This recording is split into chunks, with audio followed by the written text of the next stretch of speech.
네, 여러분 반갑습니다. 울산 현대상 이규헌입니다. 이규헌의 보험통신 제 132화고요. 제가 106화에 형사합의 가해자 편 올려놓은 거에 질문을 누가 하셨더라고요. 자, 그러면 뭐 중과실이나 혹은 피해자 중상해면 무조건 형사합의 해야 된다라는 취지로 말씀을 하셨는데 내 과실이 0.00001% 그렇다 하더라도 나는 그럼 가해자하고 형사합의를 해야 되는 겁니까?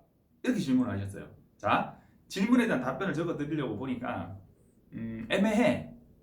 제가 알고 있는 기본적인 어떤 뭐 일반인들보다는 제가 조금은 더 알겠지만 그래도 제가 뭐 경찰은 아니고 제가 변호사도 아니고 뭐 전체적인 부분을 다 알고 있을 수는 없잖아요. 그래서 부산에 우리 교통사 조사학회 부회장님이신 부회장님께 이제 전화도 한번 드리고 해서 제가 기본적으로 또 알고 있는 부분하고 이렇게 교통정리 좀 해가지고 이거 좀 알려드려야 되겠다. 이런 부분 좀 헷갈려 하시는 분들 있을 수 있겠다 해서 지금 촬영을 하고 있습니다. 자, 뭘 할 거냐면 피해자가 형사처벌을 받는 경우가 있냐? 예, 있습니다. 자, 형사처벌을 받는 기준을 일단 볼게요. 자, 피해자 사망했을 때, 내가 도주했을 때, 중과실 사고일 때. 자, 여기서 전제 조건은 뭐예요? 기본적으로 사람이 다쳐야 되는 거예요. 사람이 죽거나 다치는 거예요.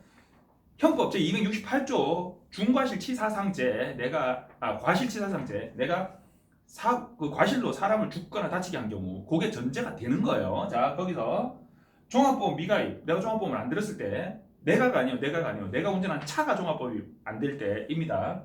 나는 종합보험 들었어. 친구 차를 몰았어. 그럼 친구 차로 책임보험 되고 내무보험상해 중에 타차 운전특약 지난 후에 했죠. 132회라에 했습니다. 로 피해자 구제 피해물 구제, 친구 차까지 다 돼요. 다 되는데도 불구하고 그걸 물어주냐 안 주냐의 문제가 아니고 그 차가 종합보험이 지금 현재 적용이 되느냐 안 되느냐인데 친구 차는 1인 한정이야.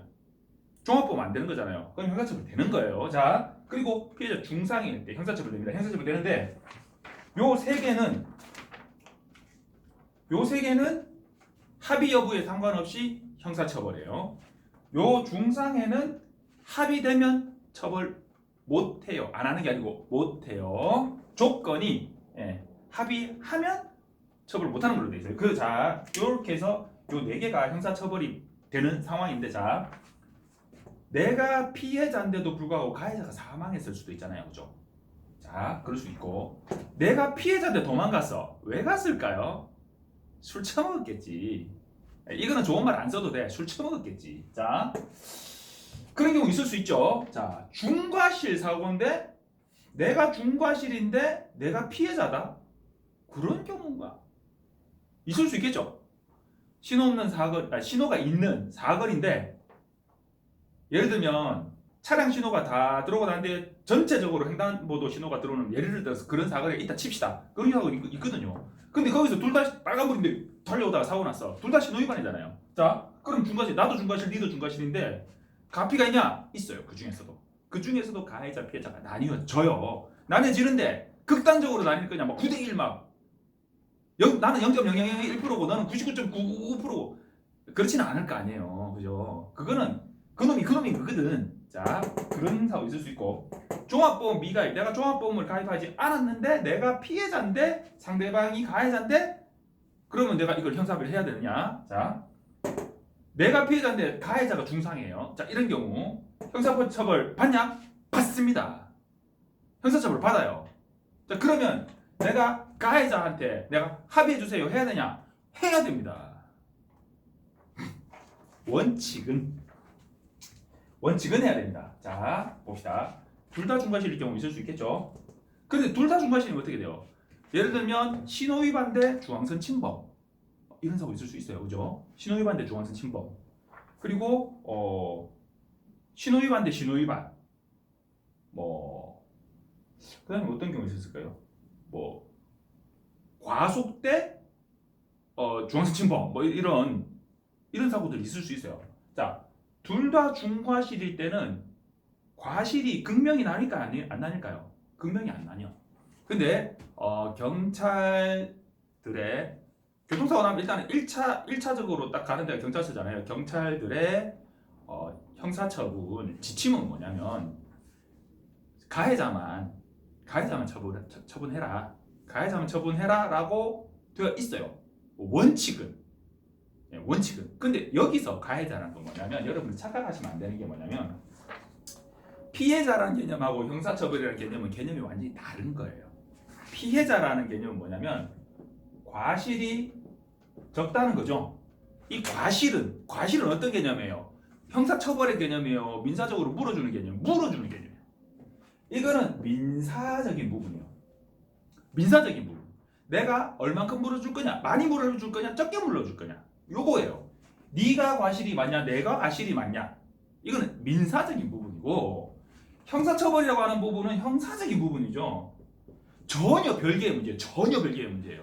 물론 전혀 별개는 아니겠지만 개념 자체가 다른 거라고. 다른 거. 차랑 비행기의 차이예요. 둘 다 탈 것이고 수송수단이지만 다른 거잖아. 그죠? 자, 과실을 가지고 피해자인데 형사처벌되냐? 이 질문 자체가 일단 틀린 거예요.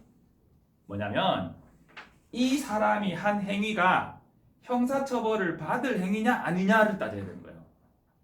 둘 다 중과실이야. 둘 다 형사처벌이죠. 둘 다 기소 의견으로 검찰에 송치합니다. 경찰 쪽에서. 그럼 검찰이 보고 야 하나만 해야지 왜 둘 다 했어? 가해자만 하면 돼. 그렇게 안 해요. 그놈인데 아까 제가 얘기했잖아요. 횡단보도 신호만 다 들어와 있는데 둘 다 정색 신호에 확 떨어져 사고 났어요. 그놈이지. 거기서 과실 1% 2% 나눠가지고 49% 51% 이놈이 가해자, 얘는 형사처벌, 얘는 형사처벌 안 하고 그거 안 되잖아요. 그렇게 하면 안 돼. 이런 경우는 당연히 둘 다 형사처벌 되는 거죠. 그러면 자 합의를 해야 되냐? 예를 들면 둘 다 중과실이긴 한데 과실을 이렇게 나눠보니 네가 60% 내가 40%예요. 자 그럼 내가 40%인데 내가 저 사람한테 형사 합의해주세요 해야 되냐? 해야 돼요. 왜냐? 둘 다 형사처벌 받잖아. 자 형사합의 왜 해요? 형사합의를 하는 이유는 내 형사처벌을 줄이려고. 판사님한테 판사님 제가 그때 사고 날 때는 제가 순간적으로 판단을 잘못해서 사고가 났지만 제가 잘못을 했지만 그렇지만 피해자한테 가서 죄송하게 됐습니다. 충분히 사과하고 내가 어떤 책임을 지고 그리고 그에 대한 합의서를 받아왔습니다. 사과와 반성을 하고 있습니다. 라는 걸 보여주는 게 합의서거든요. 판사가 봤을 때 자 합의서가 여기 뒤에 첨부돼 있어요. 이거 꼼꼼하게 글씨 잘 썼나 내용은 잘 썼나 이거를 읽어볼까요? 합의서가 들어왔나 안 들어왔나만 볼까요? 들어왔나 안 들어왔나만 본다니까 사실. 물론 그 내용을 뭐 보긴 보겠지. 내가 판사가 아니니까 내가 뭐 판단을 못하겠어요. 그런데 일단은 기본은 왔냐 안 왔냐 이게 일단 중요한 거예요. 근데 합의서 들어왔어. 반성하고 있네. 요렇게 봐주는 거예요. 그러니까 처벌 수위가 낮아진다고. 처벌 수위를 낮추기 위해서 합의 보는 거잖아요. 지난해나 둘 다 형사처벌 받는 입장이야. 그놈인데. 그러면 가가지고 서로 좋게 해가지고 서로 합의서 써줘가지고 합의서를 내야지. 합의를 안 해. 그럼 둘 다 합의 안 했다는 얘기잖아. 내가 합의서 안 써주면 지도 합의서 안 써줄 거 아니에요. 지 합의서는 내가 받았는데 나는 합의서 안 써준다고? 말이 돼요? 안 될걸? 자 그러면 둘 다 합의를 하거나 둘 다 합의를 안 하는 상황이에요. 맞잖아요. 피해자도 가해자한테 합의서를 받아야 되는 상황이에요. 둘 다 중과실이면. 자 가해자가 사망했어. 내가 피해자인데도 불구하고 가해자가 사망을 했어요. 내가 대로 직진하고 있는데 옆에 골목에서 소로에서 뭐 우회전하거나 혹은 건너편 골목으로 갈 거라고 예를 들어 여기 신호가 없는 데라 칩시다. 튀어나오다가 여기가 막 왕복 6차로 되는데 희한하게 여기는 신호가 없어. 예를 들자면 골목에서 튀어나와가지고 쳤는데 이 사람이 사망을 했어. 일단 저 사람이 가해자잖아요. 그런데 자 형사처벌의 기준은 뭐냐면 이 사람이 법규 위반이 있느냐 없느냐요. 교통부상에 중과실 막 이런 거 아니더라도 사망사고를 냈다는 얘기는 뭐냐면 이 사람이 도로교통법을 위반 행위가 있다는 거야. 왜냐? 교차로잖아요. 정지선이 있잖아. 일시정지 해야지.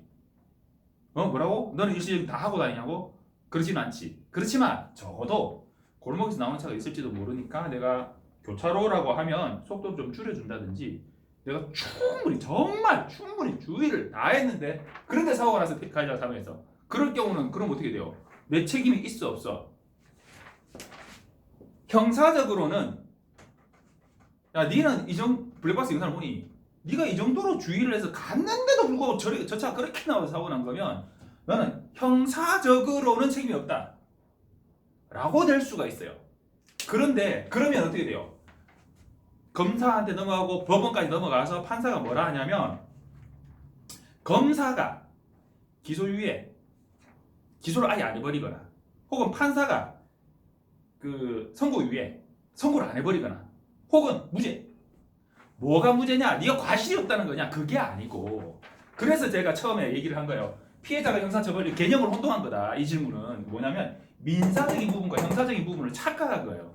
형사적으로 이 사람을 처벌해야 될 이 사람의 비난 가능성이 있느냐? 없다. 그러면 너는 무죄가 되는 거예요. 형사적으로는 무죄. 그러면 형사적으로 무죄면 이 사람은 대로에 직진하던 사람은 소로에서 나오는 사람한테 민사적으로 물어줄 책임이 전혀 없는 거냐? 아니라고. 그에 대한 과실은 나올 수 있다고요. 무슨 말인지 아시겠죠? 민사적으로 물어줘야 될 책임이 있는 거하고 형사적으로 내가 비난 가능성이 있는 거하고 다른 얘기라고. 그래서 아니 그럼 피해자도 형사 합의를 해야 돼요? 라는 질문이 나오는 거예요. 이 부분을 헷갈리니까. 자, 구분을 잘 하세요. 형사적으로 유죄다 무죄다 이거하고 과실이 있다 없다는 다른 개념이다. 형사적으로는 무죄라도 과실은 발생될 수 있다. 아시겠죠? 그러니까 피해자가 형사처벌을 받을 수 있느냐라는 질문은 기본적으로 얘 둘을 동일시했기 때문에 나올 수 있는 질문이에요. 그런데 이 둘은 같은 거다 다른 거다? 다른 거다. 그래서 민사적으로는 과실이 있을 수 있지만 형사적으로는 책임이 없는 그런 사고가 있을 수 있다. 그러니까 피해자가 형사적인 책임을 면하게 되는 경우 같으면 합의를 할 필요가 있다 없다? 없다. 그 경우는 없다. 그런데 과실상 민사적으로는 과실이 적은 쪽이지만 그렇지만 형사적인 책임을 져야 되는 사고가 있을 수 있다. 그러면 어떻게 돼? 그러면 형사적인 책임에 대한 나의 처분을 낮추기 위해서 경감시키기 위해서 가해자한테 형사합의해 주세요라고 혹은 유족한테 형사합의해 주세요라고 해야 되는 경우가 있다. 그래서 특히나 중상이면 좀 모르겠는데 내가 과실이 적지만 가해자가 사망했을 경우에 100% 기소되고요. 형사처벌 들어갑니다. 거의 한 99%. 네. 정말 극히 예외적인 경우를 제외하고.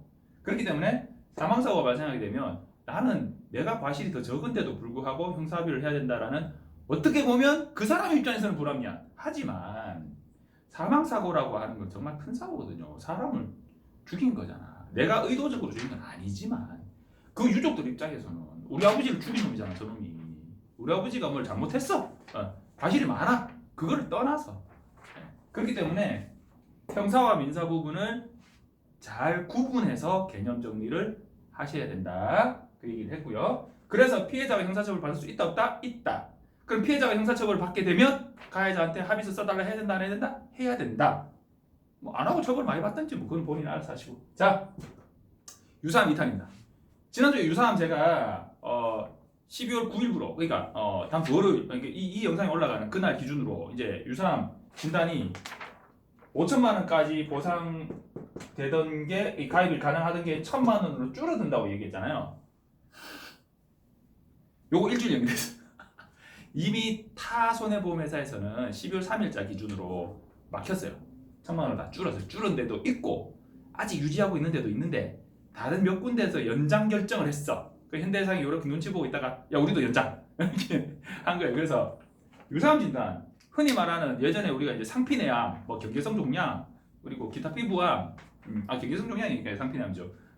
그런 유사암 진단비가 내가 암 진단을 했다 예를 들면 1,000만 원 넣어놨으면 거기에 100만 원 나오고 이러던 진단비가 5천만 원까지 갑상선암 이런 부분들이 나온다고 하는 건 상당히 큰 거예요.